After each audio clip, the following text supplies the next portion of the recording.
রমাদান মাসের সবচেয়ে গুরুত্বপূর্ণ ইভেন্টটা কি? আল কোরআন নাজিল হওয়া।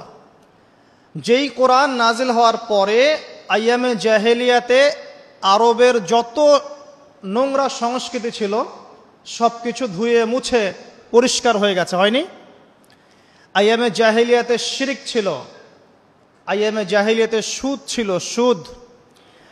আইয়ামে জাহেলিয়াতে মাদক দ্রব্যের প্রচলন ছিল, নারীর অবমাননা ছিল, মেয়েদেরকে জীবন্ত কবর দেওয়া হতো, জেনা ছিল, ব্যভিচার ছিল, ধর্ষণ ছিল, মেয়েদের অধিকার ছিল না, দাস প্রথা ছিল, জুলুম ছিল, অন্যায়, মারামারি, কাটাকাটি, রাহাজানি, যুদ্ধ বিগ্রহ, এগুলো আইয়ামে জাহিলিয়াতে পূর্ণ ছিল। এইরকম একটা জাহিলি সমাজকে মাত্র 23 বছরের ব্যবধানে আল্লাহ রাব্বুল আলামিন পরিবর্তন করে দিলেন। সুবহানাল্লাহ। কে পরিবর্তন করলেন?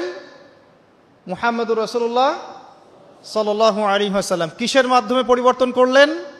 আল্লাহর ওহী, কোরআন এবং সুন্নাহর মাধ্যমে। কত বছরের ব্যবধানে? মাত্র 23 বছর। মাত্র 23 বছর।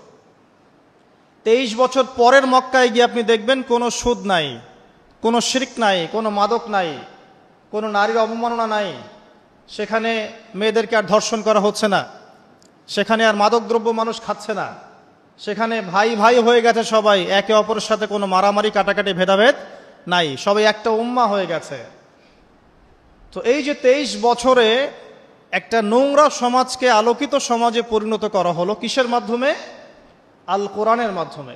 আর সেই কোরআন নাজিল করা হয়েছে রমাদান মাসে। তাহলে এই রমাদান মাসে আমাদের সবচেয়ে বড় দায়িত্বটা কি? কোরআন কেন্দ্রিক জীবন গড়া, তাই নয় কি? কোরআন কেন্দ্রিক জীবন গড়া, কোরআন পড়তে শেখা, কোরআন মানুষকে শেখানো, কোরআনের অর্থটা বোঝা, কোরআনকে নিয়ে গবেষণা করা, কোরআনের দাওয়াত মানুষকে দেয়া এবং কোরআনের যে বিধান এটা বাস্তবায়নের চেষ্টা করা। এই তো কোরআন কেন্দ্রিক কাজ, তো এইগুলোই। নবী সাল্লাল্লাহু আলাইহি ওয়াসাল্লাম এবং সাহাবায়ে কেরাম 23 বছর ধরে এই কাজগুলো করেছিলেন বলেই আইয়ামে জাহেলিয়াত একটা আলোকিত সমাজে পরিণত হয়েছে। আমার কথা কি বুঝতে পারছেন? আলহামদুলিল্লাহ। এখন আসেন খুব সরল কথা বলি যে আমরা যারা মুসলিম আছি কোরআন কেন্দ্রিক আমাদের কি কাজ করা উচিত, এই রমাদান মাসে আমরা কি করতে পারি এবং রমজান মাস থেকে শিক্ষা নিয়ে সারা বছর এটাকে ধরে রাখতে পারি কিভাবে, এটাই মূল কথা। অনেক বেশি কথার প্রয়োজন নাই, মূল কথা কিন্তু অল্প। রমাদান মাসে আমাদের প্রথম দায়িত্ব হচ্ছে আল কোরআন পড়তে শেখা। আমরা কারা কারা কোরআন পড়তে জানি? হাত উঁচু করি একটু। মাশাআল্লাহ, বেশিরভাগ মানুষই কোরআন পড়তে জানেন, আলহামদুলিল্লাহ। জাযাকুমুল্লাহ খায়রান, আল্লাহ পাক আপনাদেরকে বারাকাত দান করুন, দোয়া করি। প্রথম কাজ কোরআন পড়তে শেখা। পড়তে জানেন, আলহামদুলিল্লাহ। তবে আমি কিছু কথা বলি যেগুলো শুনলে হয়তো আপনার কাছে মনে হবে যে আরো ভালো করে পড়া শেখা উচিত। পড়তে শেখা খুব গুরুত্বপূর্ণ একটা কাজ, কিন্তু যেমন তেমন করে পড়তে শিখলে হবে না, মদ মাখরাজ তাজবিদের সাথে পড়তে হবে। যেমন একটা অক্ষর আছে কফ, বড় কফ, যেমন কফ দিয়ে একটা শব্দ আছে কুল। আপনারা সূরায় পড়ছেন নামাজে কুল হু আল্লাহু আহাদ, তাই পড়ছেন না? তো এই কুল শব্দের অর্থ হচ্ছে বলুন। কিন্তু আপনি যদি কফ এর মাখরাজটা ভুল করেন এবং কফ না বলে আপনি ছোট কাফ পড়েন এবং কুল না পড়ে আপনি কুল পড়েন, বলেন যে কুল হু আল্লাহু আহাদ, তাহলে অর্থটা পরিবর্তন হবে। অর্থ দাঁড়াবে খাও আল্লাহ এক এবং অদ্বিতীয়। আমি কি বুঝাতে পারছি?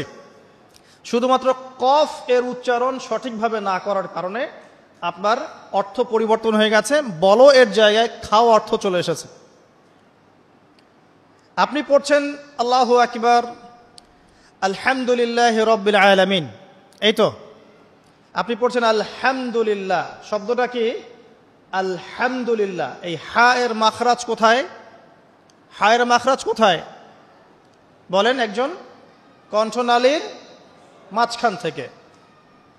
এখান থেকে আপনি উচ্চারণ করছেন আলহামদুলিল্লাহি রাব্বিল আলামিন। অর্থ দাঁড়াচ্ছে সমস্ত প্রশংসা জগৎসমূহের রব আল্লাহর জন্যে। ঠিক আছে?